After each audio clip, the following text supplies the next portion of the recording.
The receptionist handed me my room key and asked one simple question that ended my marriage before I even unpacked my bag.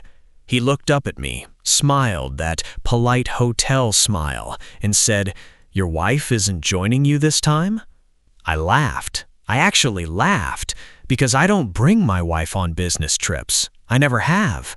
So why did he say it like he knew her, like he'd seen her? By the end of tonight, you're going to ask yourself the same question I couldn't stop asking. If a stranger told you your whole marriage was a lie, would you actually want to know the truth? Stay with me till the end, because I promise you, this story does not go where you think it's going.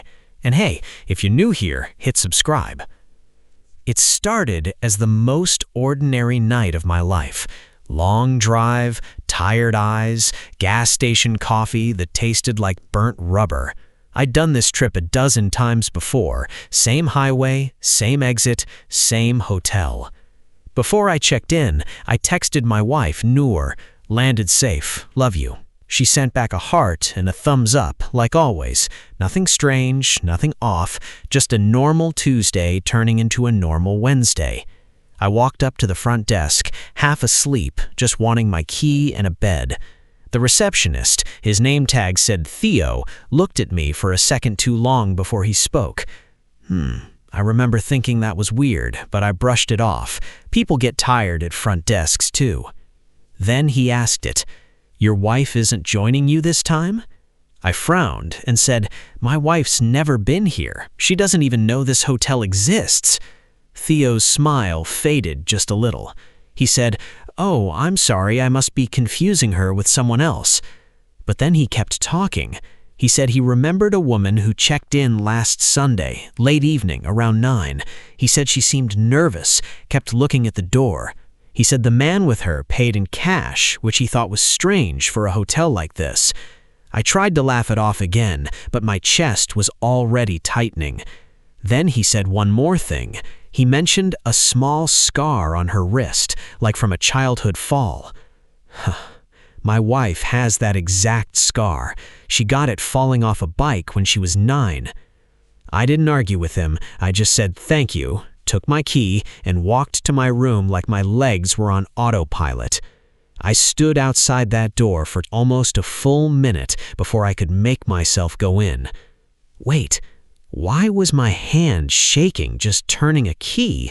It was just a coincidence, right? Scars aren't unique. Plenty of people fall off bikes. I told myself that over and over. But some part of me already knew I was lying to myself. I called Noor that night. She picked up, warm, normal, like nothing in the world was wrong. She talked about her mom, said she'd spend Sunday there like always, helped her cook, watched some old show together. Her voice was so easy, so light.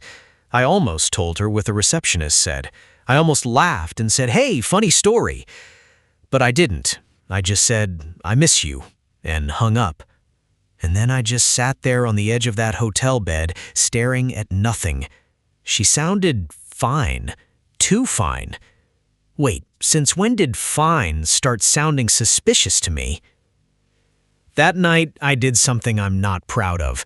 I opened our shared banking app just to check something small, something dumb.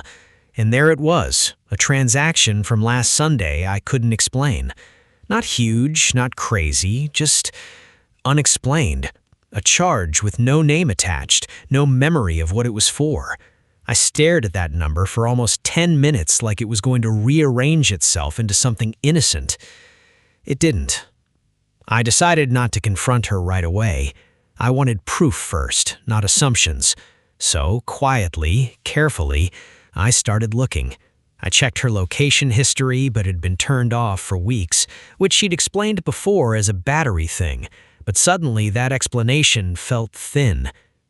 I called her mother, Mira, with some throwaway excuse about picking up a jacket Noor left there. Mira paused, just a beat too long before saying, yes, she was here Sunday." That pause, that 1 second of hesitation, it sat in my chest like a stone. Then, I found something that changed everything. Buried in our shared cloud storage, a hotel loyalty receipt. Same hotel I was standing in right now, but the date wasn't last Sunday. It was from 3 months ago. 3 months. Not one mistake, not one slip. A pattern. And that's when the floor of my whole understanding just dropped out from under me. Because what I thought was a single ugly night turned into something so much bigger. Going through old messages I was never supposed to see, I found a name. Callan. Someone before our marriage, an old connection Nor never fully closed the door on. They'd reconnected over a year ago at some work conference I barely remember her mentioning. A year. Not a moment of weakness, a whole second life running quietly underneath mine. I sat there in that hotel room thinking about every bedtime story she told me, about visiting her mom, every "I missed you" text, every time I thanked her for being so patient while I traveled for work. None of it was random anymore. It all had a shape now, and the shape was a lie I'd been living inside for over a year without even feeling the walls. The deeper I dug, the worse it got. Mira, her own mother, had been the cover story this whole time, booking the visits in her name, answering my calls smoothly like she'd had practice because she had. I wasn't just betrayed by my wife, I was betrayed by a whole calendar of people who knew exactly what they were hiding. And then I found something even colder. Callan had been borrowing money, real money, out of our savings account. Money we were saving for a future I thought we were still building together. I cut my trip short. I didn't say why.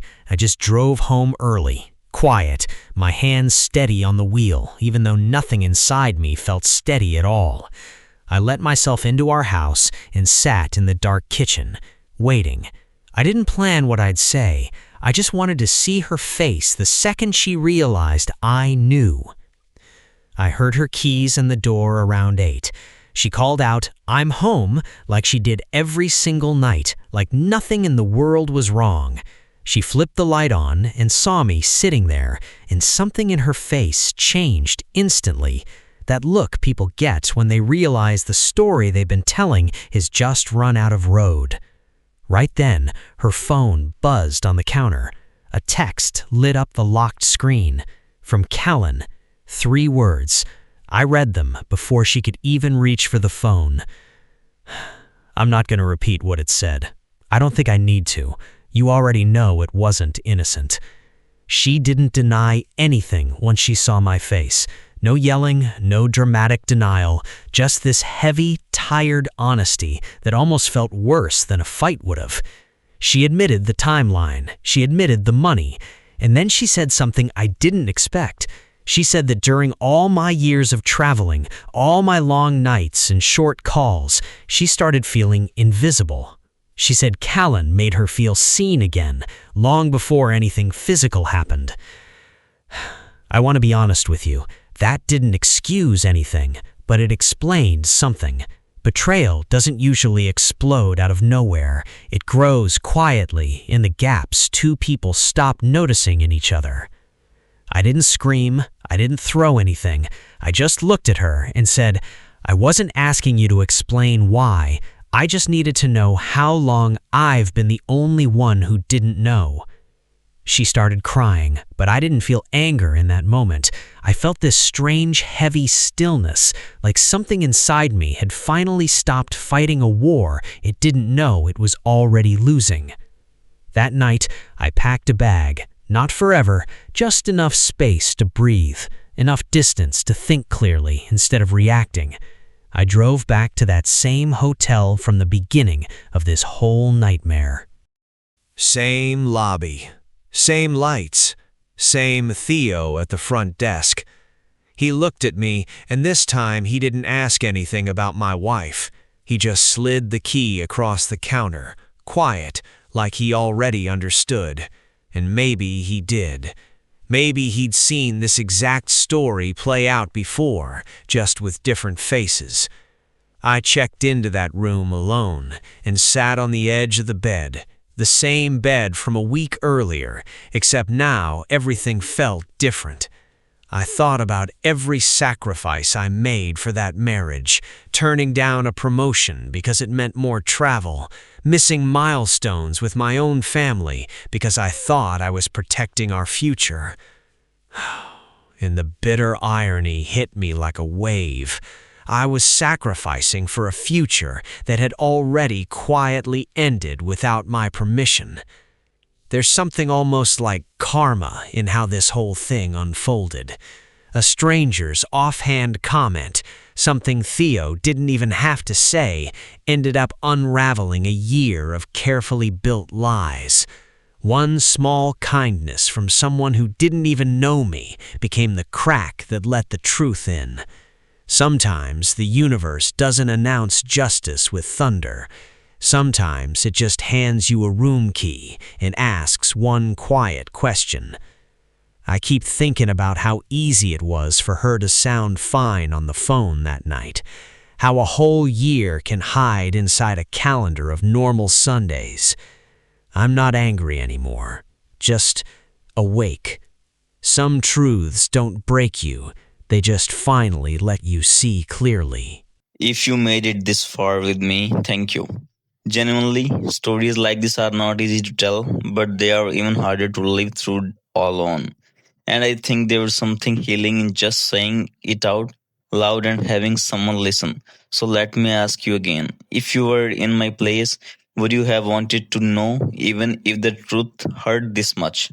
Tell me honestly in the comments. I read every single one. And if this story meant something to you, if it made you feel something real, do me a favor and subscribe. Because there are more confessions just like this one waiting to be told. Take care of yourself out there, and I will see you in the next story.